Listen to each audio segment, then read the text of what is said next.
Olá, sejam bem-vindos, tudo bem com vocês? O programa Análise Direta já está no ar e hoje nós vamos conversar sobre a idade da nossa pele. Porque com o tempo a gente percebe, né, que a pele ela muda, ela sofre aquelas modificações do tempo, dependendo também dos seus hábitos alimentares, do quanto você bebe de água, e ela vai deixando de ter aquela maciez, aquela pele de bebê, ou então a gente fala daquela pele jovem, né, e vai ficando mais enrugada, ressecada.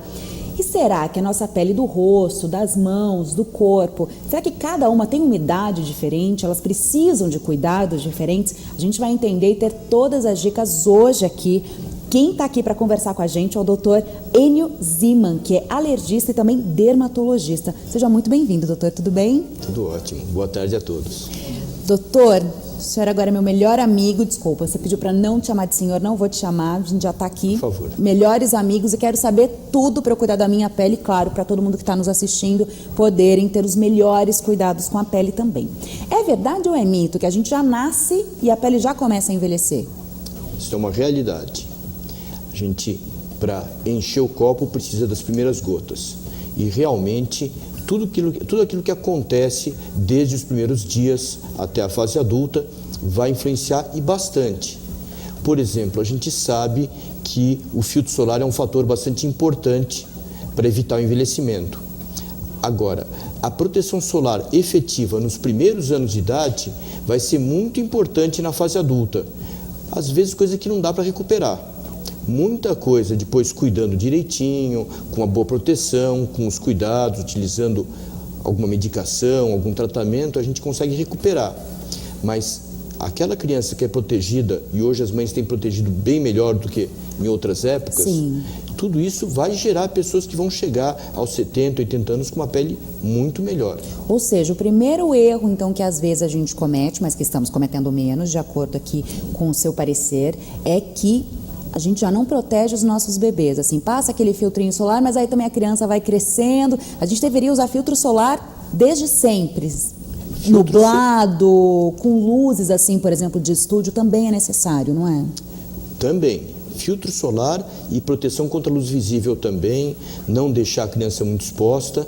E, claro, uma coisa feita racional, nada doentio, nada de se proteger uma criança em excesso. Uma criança não deve ser criada numa cúpula, porém, ela deve ser protegida, especialmente do sol do meio-dia, aquele sol mais ardido que a gente fala, deve ser evitado.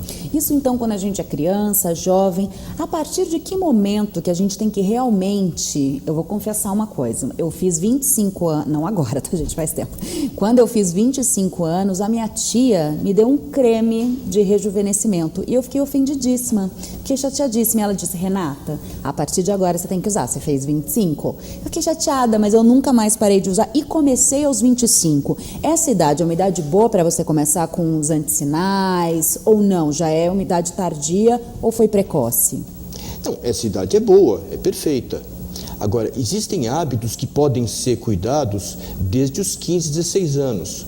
Por exemplo, aquele lanche gorduroso pode ser evitado. O hábito de praticar um exercício é saudável. Pessoas que chegam aos 50, 60 anos frequentando a academia sentem falta do que não fizeram às vezes aos 20 e poucos anos, quando seria a idade ideal. Hoje, a rapaziada faz, muita gente faz. Tem aqueles que não fazem, lógico, mas isso vai fazer muita diferença para frente. Os hábitos, né, do dia a dia da pessoa, essa rotina. Então, para a gente ter, vamos pensar então antes desses cremes, assim, que eu sei que a gente quer saber das novidades, mas alimentação saudável, então, beber bastante água, tá dentro, né, doutor? A pele saudável, a pele jovem tem que vir junto com um corpo saudável, com um corpo jovem, com uma mente jovem, com um coração jovem, tudo isso ajuda bastante. E existem tipos diferentes de envelhecimentos? Sim. Existem.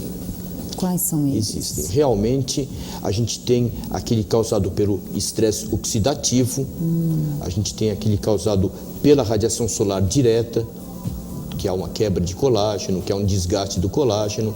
A gente tem aquele causado pelo estresse. A gente encontra pessoas que realmente se cuidaram bem, mas levaram uma vida intensa, estressante e apresentam consequências disso. Ou seja, a soma de tudo isso é que vai chegar a uma resultante. Por isso que a gente não encontra pessoas tão discrepantes, por exemplo, aos 70, 80 anos de idade. A gente encontra pessoas que estão muito bem e outras que estão muito mal. Mas não encontra pessoas que têm um aspecto de 20. Sim. Algum envelhecimento vai haver.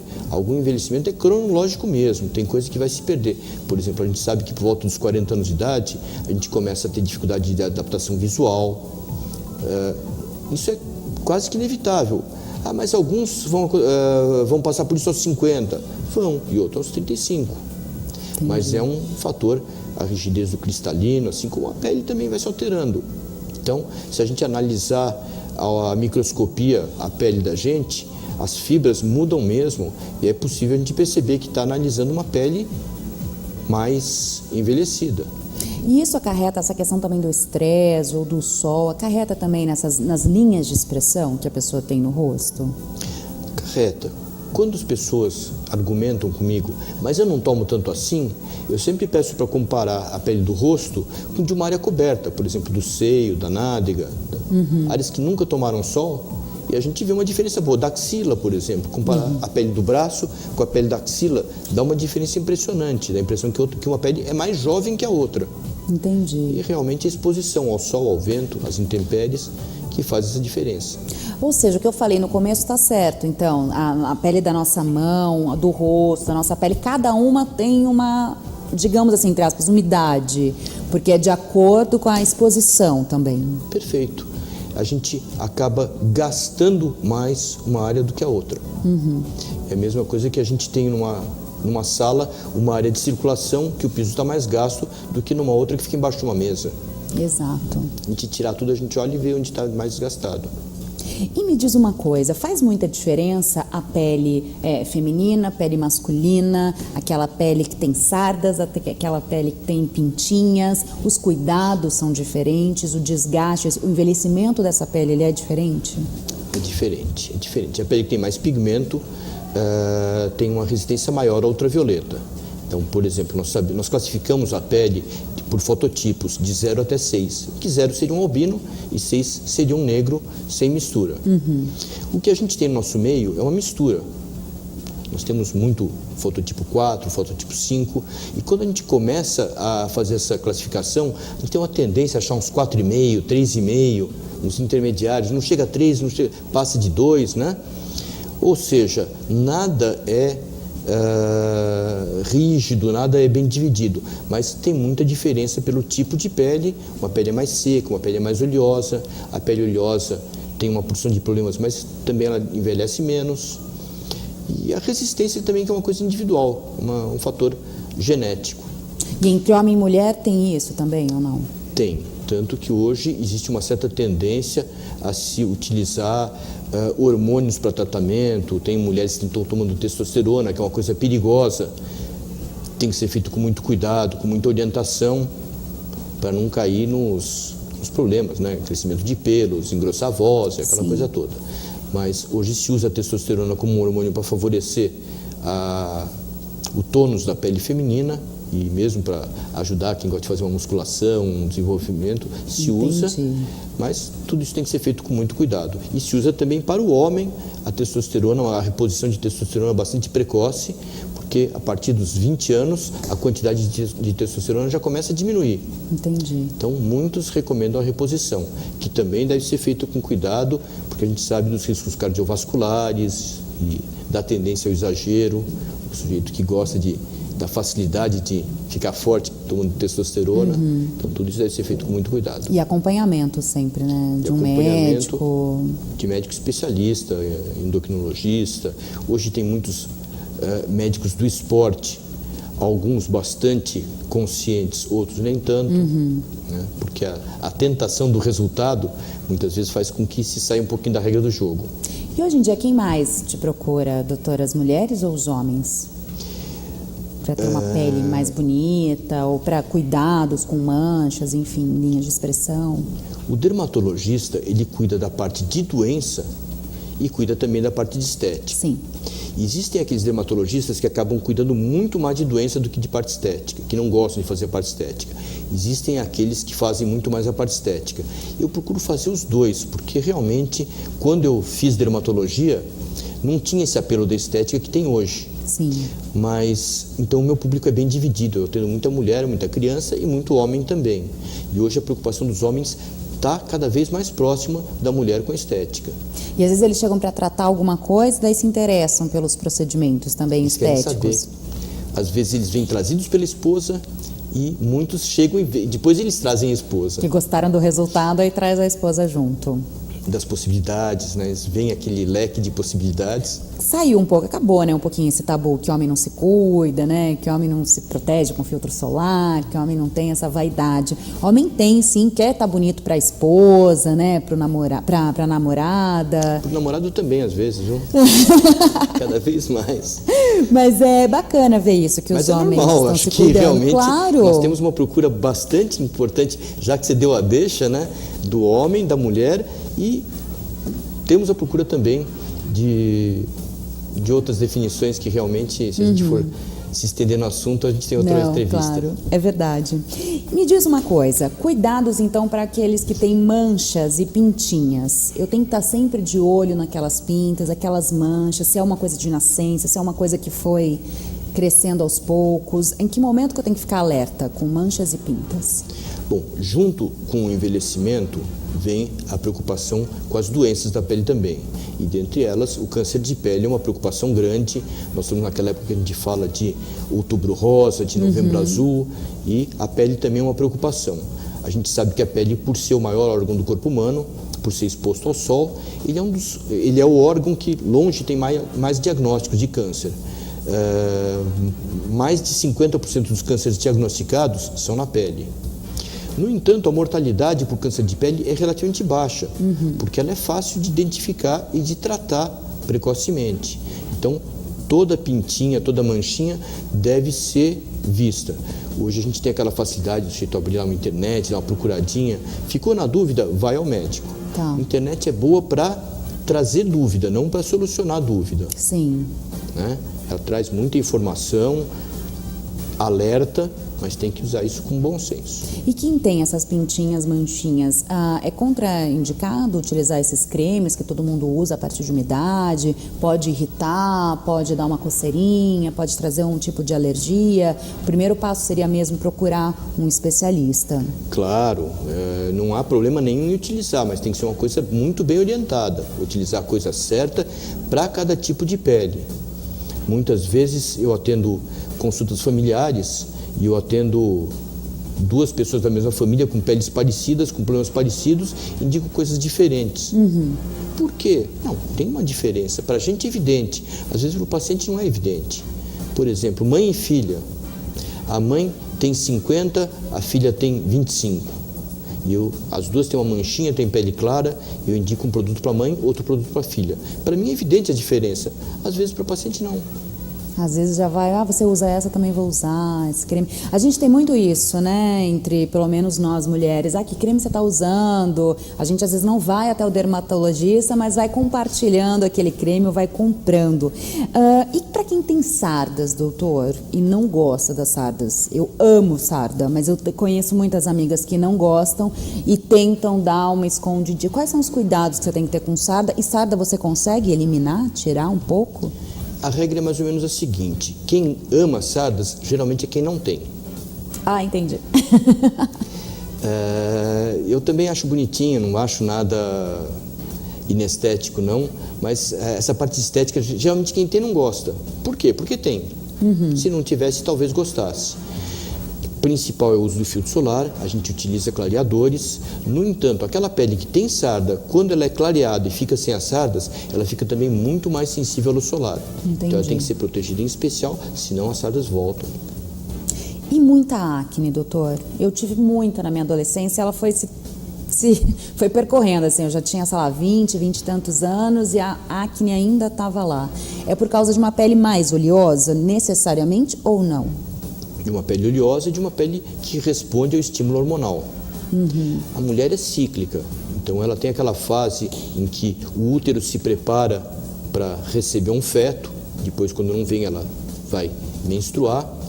E as glândulas da pele acompanham isso. Elas têm enquanto o útero está naquela fase proliferativa, elas também são influenciadas pelo hormônio e também ficam mais congestas.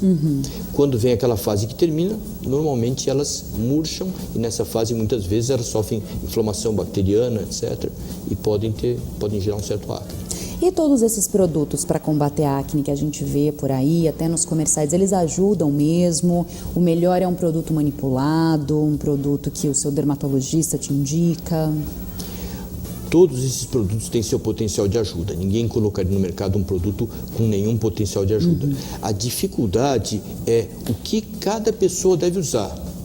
Nem sempre aquilo que foi uma maravilha para um vai ser para outro. Sim. Eu acredito que todo produto que se encontra numa farmácia, para alguém foi bom. Entendi. Não existe nenhum produto que não fez bem para ninguém. Então, é uma simples questão de entender quem vai usar cada produto e a hora de usar e por quanto tempo vai usar e em que dose. Entendi. Quais são as principais doenças de pele que o senhor mais recebe, assim, no consultório? A dermatologia é uma especialidade fantástica porque ela tem uma diversidade muito grande. Tem doenças inflamatórias, doenças alérgicas, doenças reumatológicas, doenças neoplasias, né, os cânceres de pele, e tem a parte estética. Então é um leque muito grande. Em frequência a gente conversa muito sobre acne, sobre queda de cabelo, sobre envelhecimento também. E qual que é a principal preocupação das mulheres? É o envelhecimento? Elas te procuram? Digamos que, ok, se ela teve alguma enfermidade, tá, agora saindo um pouquinho dessa questão da enfermidade, indo para a parte um pouquinho mais estética, o que você mais ouve no seu consultório? Bom, as mulheres são mulheres desde a infância até a velhice. E durante essa fase elas mudam muito de preocupação.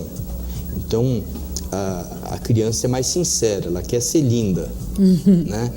A adolescente, a mulher jovem, ela quer ser linda, mas ela quer manter aquele aspecto de culta, de inteligente. Então, ela segura um pouco, ela não quer parecer fútil. Né? E eu acredito que com o passar do tempo ela vai realmente se tornando mais experiente e abrindo o jogo mesmo. Olha, eu quero realmente ficar bonita. Inclusive eu tendo pessoas de 70, 80 anos que querem fazer um botox, que querem fazer um preenchimento, que tem aquela preocupação, que tem aquela vaidade. Você fala, puxa, mas é por causa de namorado? Não é, elas querem se sentir vivas, querem sentir que elas têm mais um tempo para viver.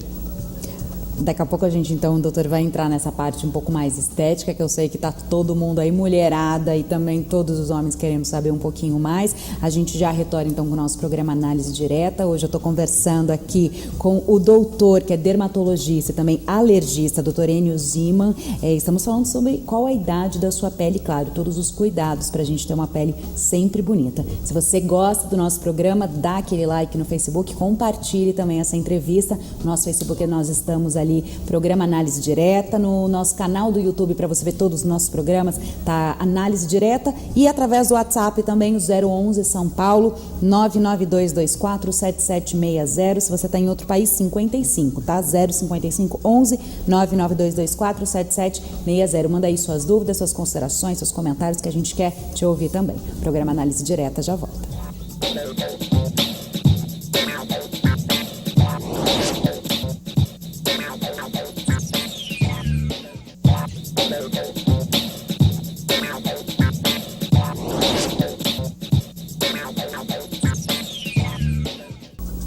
Olá pessoal, estamos de volta com a Análise Direta para o Brasil e para mais 55 países. Bem-vindos de volta. Hoje estamos falando da nossa pele, dos cuidados. Qual que é a idade da nossa pele? Será que é a mesma que a nossa? Será que é diferente? Como é que a gente pode fazer para deixar a pele sempre bonita, com aspecto jovial, não é verdade? Quem está conversando aqui com a gente é o dermatologista e alergista, Dr. Enio Ziman.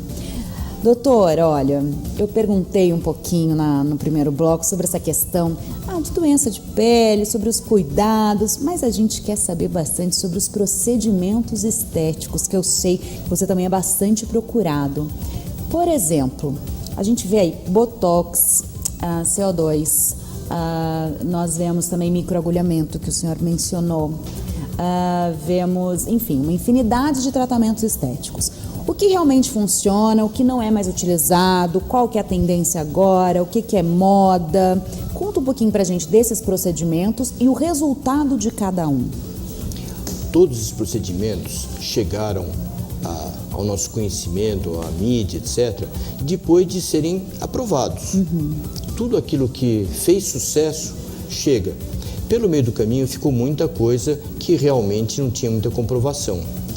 Na realidade, o que depende do procedimento ser bom ou não é de ser bem indicado. Não adianta eu indicar um preenchimento para quem não precisa. Não adianta eu indicar um peeling químico para quem não precisa. Mas tem pacientes que se beneficiam extremamente desses procedimentos. Então, eu sempre comparo a lista desses procedimentos possíveis com um cardápio. Você pode gostar de muita coisa, mas não tem cabimento querer experimentar tudo, não leva a nada. Sim. O que a gente consegue com muito bom senso, escolhendo, é realmente um resultado bastante interessante dentro dos limites de cada paciente. Eu acho, pelo que eu vejo, que algumas pessoas passam um pouquinho desse limite. Então, por exemplo, vou aplicar um Botox, mas de repente você paralisou tudo e você não tem mais expressão alguma. Às vezes algumas pessoas chegam e falam assim, olha, eu não quero que movimente realmente, ou isso é um procedimento que foi aplicado de uma forma errada? Bom, primeiramente eu vou citar uma coisa bastante importante.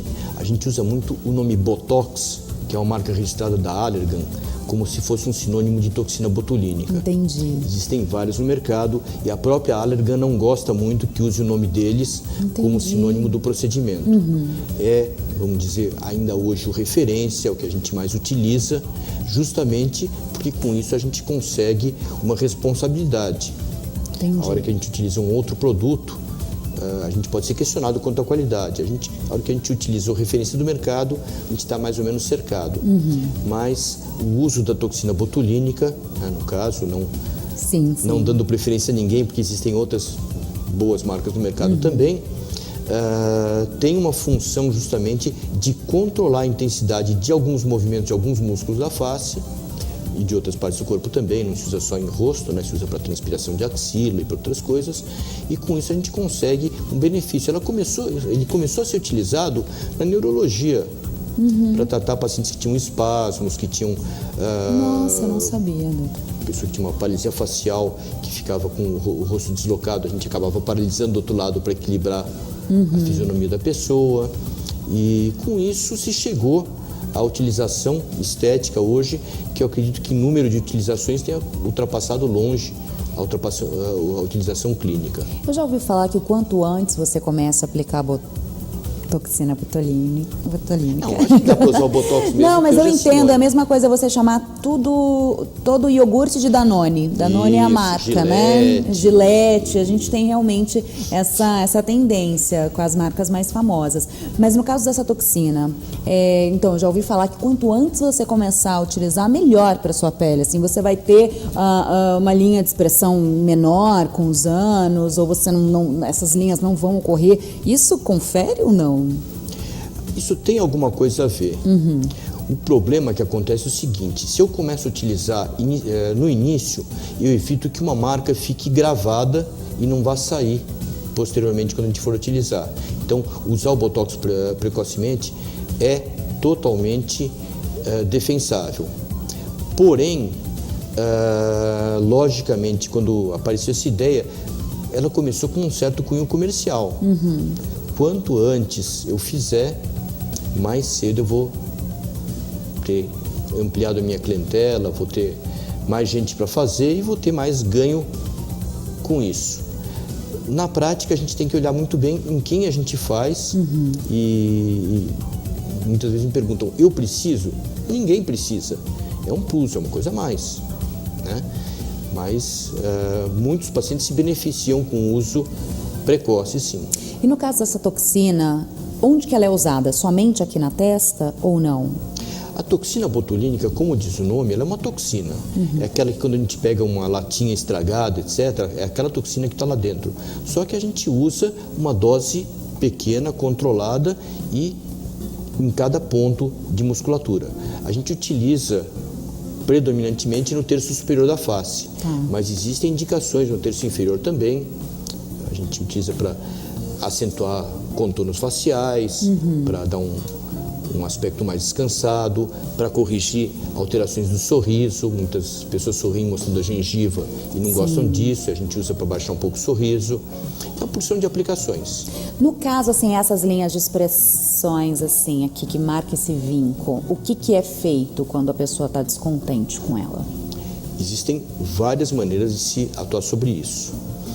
O mais utilizado é o preenchimento, predominantemente o que a gente utiliza mais hoje é o ácido hialurônico, porque ele é uma substância natural derivada que existe naturalmente na pele da gente, que induz a formação de colágeno.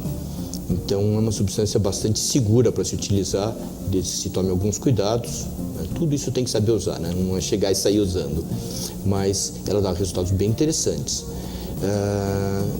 Mas além disso, se utilizam outros procedimentos, com fios de sustentação, com fios que dão um arcabouço, dão uma certa resistência, uma elevação à pele. Isso é uma porção de procedimentos bastante interessantes. E esses fios, porque a gente ouve muito que esses procedimentos estéticos, doutor, não possuem contraindicações. Claro, você passa por um dermatologista, mas você não precisa geralmente ir até, por exemplo, um consultório cirúrgico, você não precisa ir até, né, uma ala cirúrgica para você, às vezes, fazer um procedimento que envolve uma agulha, isso e aquilo. Esse termo, sem contraindicações, ele é extremamente verdadeiro, assim, porque depende do organismo da pessoa, depende do local onde você está aplicando, depende do produto, depende, não sei, se você está tomando alguma medicação e você vai combinar. Que tipo de avaliação eu tenho que ter antes para ter certeza? Sabe quando você vai pintar o cabelo, que você passa um pouquinho assim para ver se, ou você vai passar um creme, você passa um pouquinho aqui para ver se irrita, se não irrita? Como que esses procedimentos podem ser seguros para todos? Não são seguros para todos. Ok. Todo procedimento médico tem contraindicações e tem indicações. Entendi. Quando eu utilizo um procedimento para uma pessoa que não tem indicação, eu estou infringindo uma regra. Né? Eu não devo usar um procedimento famoso, bonito, etc., para quem não precisa dele. E, lógico, quando a gente fala em contraindicações, a gente vai pensar em doenças que contraindicam. Claro. Então, por exemplo, um diabético descompensado não deve fazer um procedimento estético. Mas e se ele quiser? Se ele quiser, ele tem que primeiro controlar o diabetes dele. Não tem lógica ele investir num procedimento estético e está doente, está com uma doença grave. Então ele tem que primeiro seguir o primeiro passo, que é melhorar. Uma pessoa que tem um lúpus descontrolado, está tomando um corticoide, um imunomodulador, ele pode fazer o procedimento? Teoricamente até poderia, mas não deve, porque ele pode ter problemas por causa disso. Ele vai andar numa corda bamba sem necessidade. Entendi. Que eu tive um caso próximo de mim que uma pessoa foi usar aquele CO2 fracionado e teve uma grande alergia. Mas eu vejo muitas outras pessoas também utilizando. Me explica um pouquinho o que é esse CO2 fracionado, para que ele serve, por que ele pode dar reações diferentes assim, em determinadas pessoas? O laser de CO2 é um laser cirúrgico, ablativo, ele produz corte, ele produz queimadura. E o uso dele fracionado é um uso controlado, que a gente utiliza uma dose conhecida. A gente tem várias regulagens no aparelho que a gente pode aumentar a distância entre os pontos ou diminuir, pode aumentar a intensidade do laser ou diminuir, e a duração do pulso também. Pode fazer um pulso simples ou um pulso que seria como um pulso repetido. Tá. Né? Então a gente consegue uma maior profundidade ou menor. Então todos os controles são importantes. Ele não causa alergia, porque ele é luz. Ele causa processo inflamatório, e a gente precisa desse processo inflamatório. Se eu utilizar o laser de CO2 e fizer o uso de um anti-inflamatório potente, eu estou perdendo efeito. Então a inflamação que estimula o colágeno, é que vai fazer com que o efeito seja mais interessante e mais duradouro. Agora, quando essa inflamação é exagerada, a gente tem esses casos de edemas grandes, e às vezes até com pigmentação, com sequelas mesmo. Então é um procedimento bem crítico e que tem que saber usar. Porque, doutora, a gente vê aí bilhões de casas estéticas, né, de clínicas estéticas. O senhor aconselha, desculpa, estou te chamando de senhor de novo. Você aconselha a fazer sempre com o dermatologista e não com o esteticista? Até onde o esteticista pode ir? Até onde ele avança? Porque está na moda 1000 casas de estética. Eu, pessoalmente, não aconselho nada. O que acontece? O dermatologista é um especialista que sabe usar, ou normalmente sabe usar. O cirurgião plástico também. Agora, a gente vê um uso cada vez mais generalizado, então a gente vê dentistas utilizando, a gente vê fisioterapeutas utilizando, a gente vê farmacêuticos utilizando. Eu não tenho nada contra isso, desde que ele saiba o que está fazendo. Agora, a pessoa tem que procurar um profissional que ele possa confiar. Então é uma opção. Por que razão ela deixa de procurar um cirurgião plástico, um dermatologista e procura um cabeleireiro para fazer o procedimento? Para fazer uma economia? Porque ele confia na mão daquele cabeleireiro? Porque ele acha que aquele sujeito vai fazer um trabalho bom? É um risco que ele está correndo por conta dele. Muita gente me pergunta, por que o Conselho Regional de Medicina não faz nada quanto a isso? O Conselho Regional de Medicina se preocupa com o que o médico faz. Se o sujeito procura um outro profissional e faz o procedimento, ele é que vai arcar com as consequências disso. O Conselho não tem nada com isso, não se importa com isso, não pode interferir. Por isso que hoje existe uma regulamentação, o dentista pode fazer, desde que ele saiba o que está fazendo, o fisioterapeuta pode fazer, desde que ele saiba o que está fazendo, e tem que se responsabilizar pelo que ele faz também. Existem muitos cursos, né, separados, assim, de estética, né, curso para utilizar aquele equipamento, para utilizar aquele aparelho. Só isso não basta, na sua opinião? Na minha opinião, agora dando a minha opinião, por favor, eu consigo treinar uma cabeleireira, uma esteticista a utilizar um aparelho de CO2, a aplicar um botox, e ela provavelmente vai fazer e vai ter um resultado bom.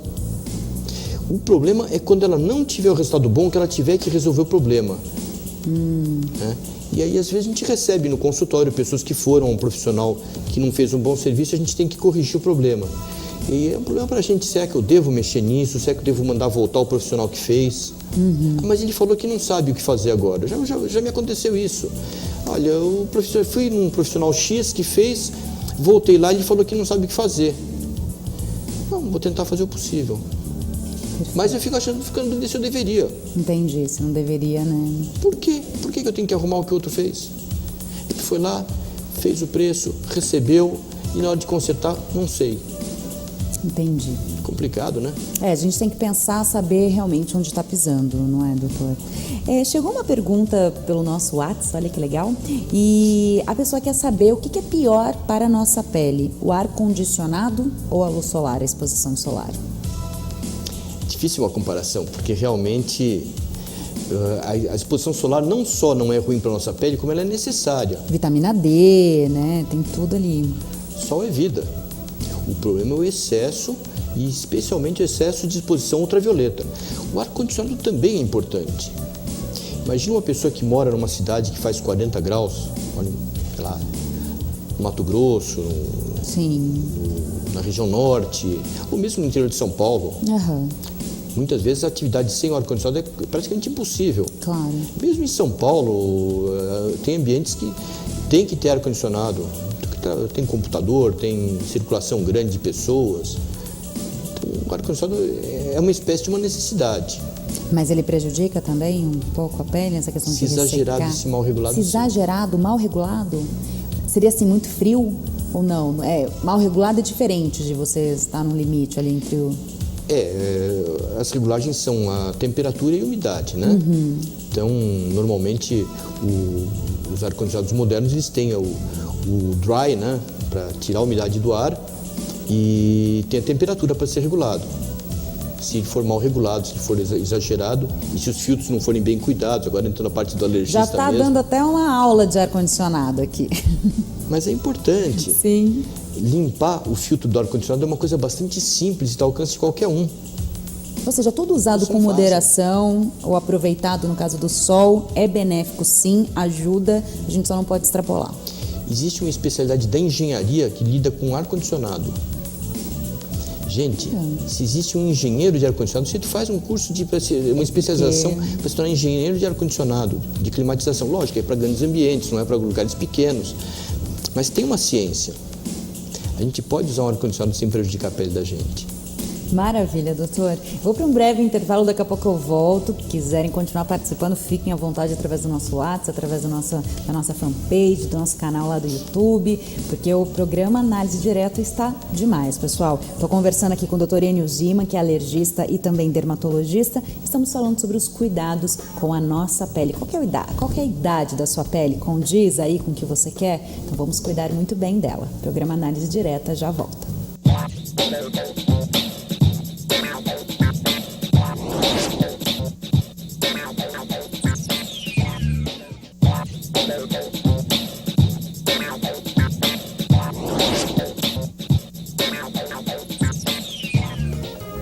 Olá, estamos de volta com o programa Análise Direta. Estamos falando sobre os cuidados da pele. Eu converso aqui com o Dr. Enio Zima, que é dermatologista e alergista. Chegou uma outra pergunta através do nosso WhatsApp, que agora eu quero saber então, doutor, de acordo com essa pergunta, quanto tempo você estava falando sobre essa questão dos produtos de farmácia, que devem ter feito bem para alguma pessoa ali, por isso que está ali, por isso que eles estão vendendo.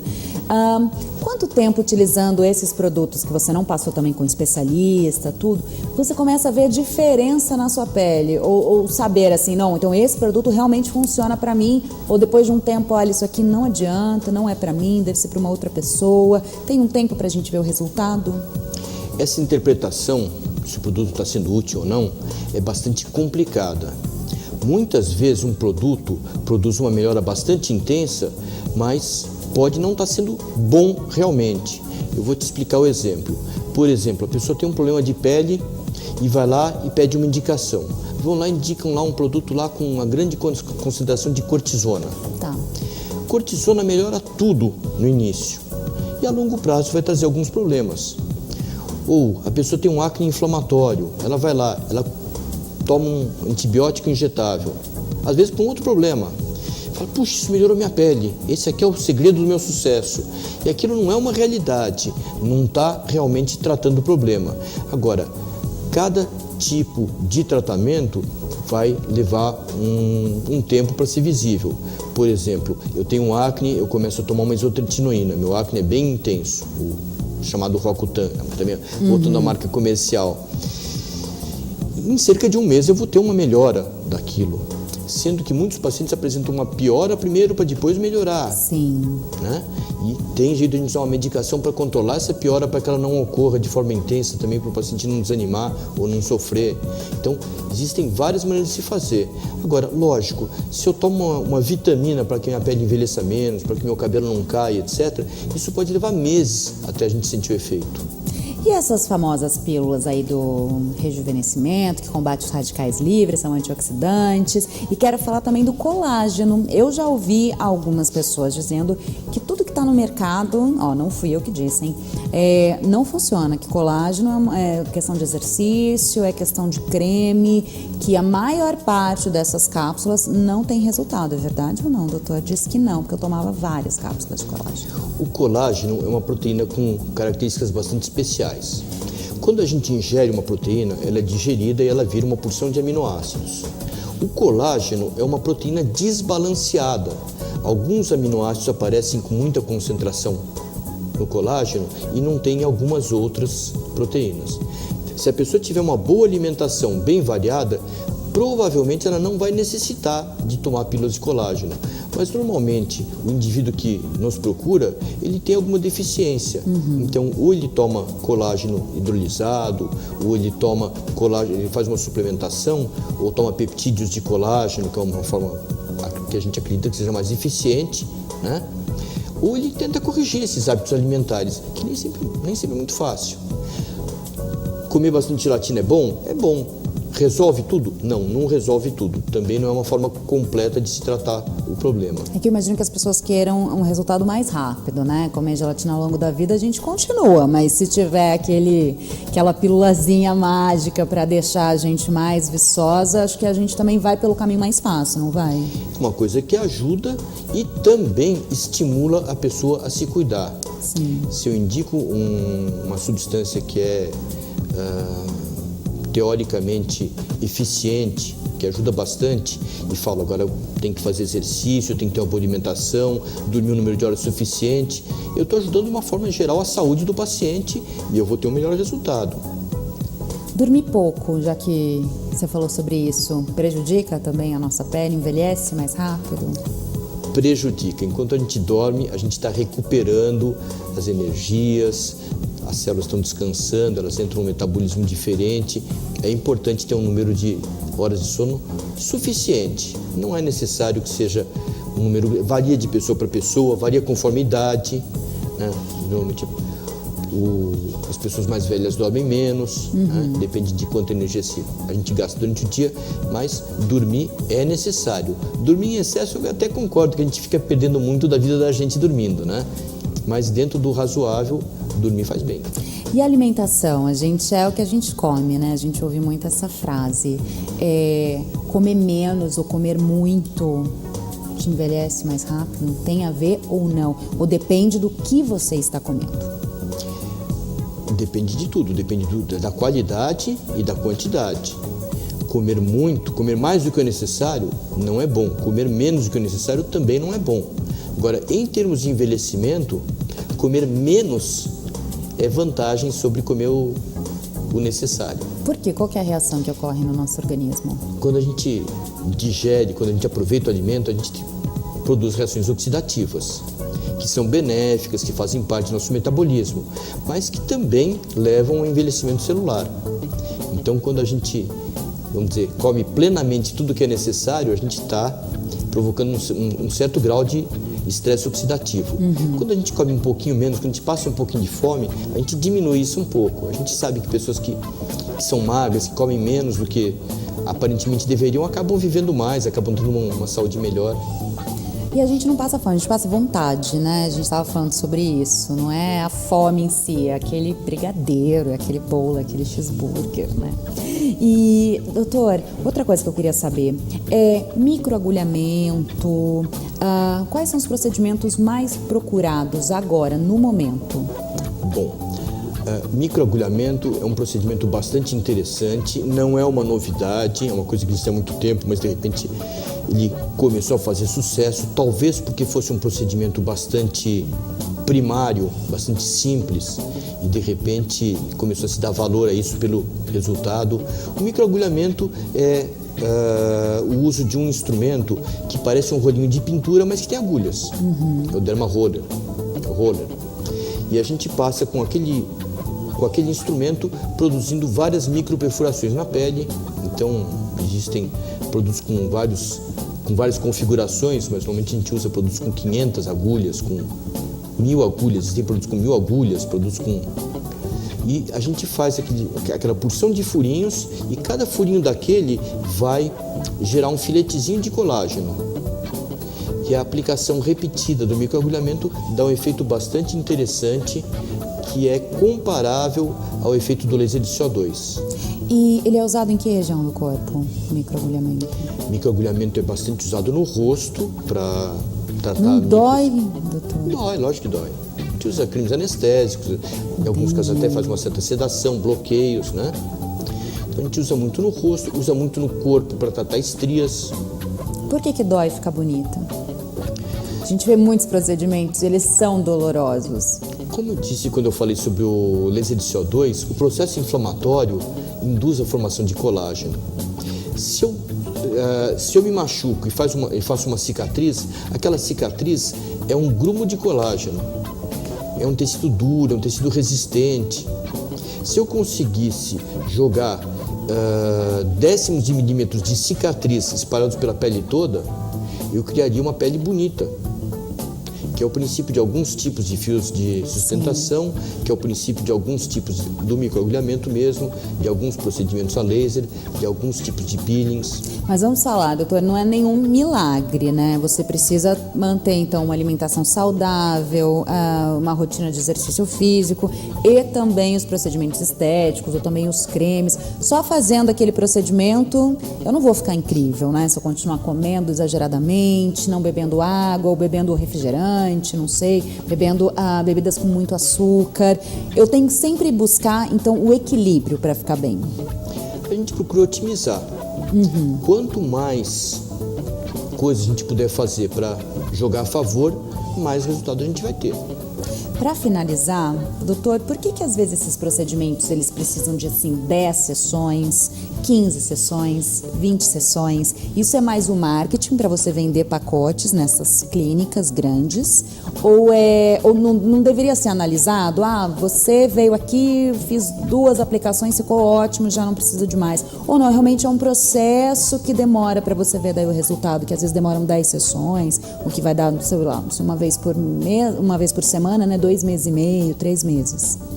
Assim como ninguém envelhece de um dia para o outro, ninguém rejuvenesce de um dia para o outro, não. A pele tem um tempo de recuperação e para conseguir progredir nisso, eu preciso muitas vezes de ganhar milímetro por milímetro. É mais ou menos fazendo uma comparação que nem a história de quem coloca aqueles alargadores de orelha. Sim. Que ele coloca um pequeno, depois coloca um maior, e chega num buraco desse tamanho. Não daria para ele fazer isso numa sessão só. Claro. Respondido. Quero saber dos seus contatos, doutorinho. Onde que a gente pode te achar? Se você tem alguma página no Facebook, no Instagram, se tem algum site? Eu tenho meu site, que é o dermatoenio.com.br. E lá a gente pode tirar várias dúvidas também sobre essa questão canal do YouTube estética. também. O canal do YouTube também tá como no canal do YouTube? Enio Ziman. Enio Ziman, perfeito. Muito obrigada pela sua participação. Quero uma consulta só minha agora, vou encerrar e vou ficar só aqui contigo para eu tirar todas as minhas dúvidas. Gente, no próximo programa eu vou estar maravilhosa, tá? Mas muito obrigada. Muito obrigada por vir, tirar todas as nossas dúvidas. O bate-papo é super rápido, mas olha, já deu pra gente encontrar um caminho e eu espero com certeza que você venha outras vezes. Muito obrigado. Pessoal, então vamos cuidar da nossa pele, vamos ter uma alimentação saudável e vamos se sentir bem pra gente mesmo, né? Que isso é o principal. O programa Análise Direta hoje fica por aqui. Para você que quer continuar curtindo a gente, dá uma olhada no nosso canal do YouTube, Análise Direta, na nossa fanpage Programa Análise Direta, lá no Facebook e também através do nosso WhatsApp, que você pode mandar suas dúvidas e considerações. 011 São Paulo, 992247760. Se você está em outro país, coloca 05511 na frente do número de celular, tá bom? Análise Direta fica por aqui, te vejo no próximo programa. Beijo, até mais.